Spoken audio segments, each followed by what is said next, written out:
Mataas po ngayon ang wind signal number 2 sa Ilocos Norte dahil sa bagyong Krising.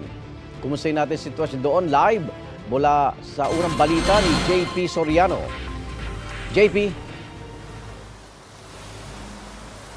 Igan, mga kapuso, nag-uumpisa na pong maramdaman ang tuloy-tuloy na pag-uulan dito sa malaking bahagi ng Lawag City sa Ilocos Norte at buong magdamag nga, Igan, ay naging makulimlim at pabugso-bugso ang ulan sa malaking bahagi ng probinsya. At isa nga sa mga binabantayan ng mga otoridad, Igan, sa tuwing may bagyo ay ang Padsan River dahil noong July 2023 ay tumaas ang antas ng tubig ng ilog dahil sa bagyong Egay.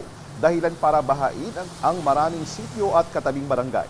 Sa official social media page ng probinsya Igan ng Ilocos Norte, pinag-iingat din po ang mga tiga rito dahil sa inilabas na red rainfall warning na indikasyon ng posibleng pagbaha sa flood-prone areas o yung mga madalas bahain. Bilang paghahanda at pag-iingat sa posibleng epekto ng bagyong Krising, inanunsyo na rin ng provincial government ng Ilocos Norte ang suspensyon ng trabaho at klase sa lahat ng antas sa pampubliko at pribadong sektor.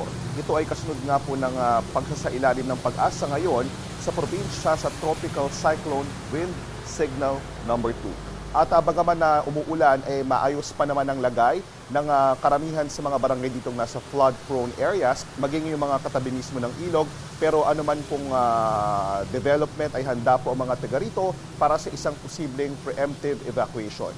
At yan muna ang latest. JP Soriano para sa GMA Integrated News.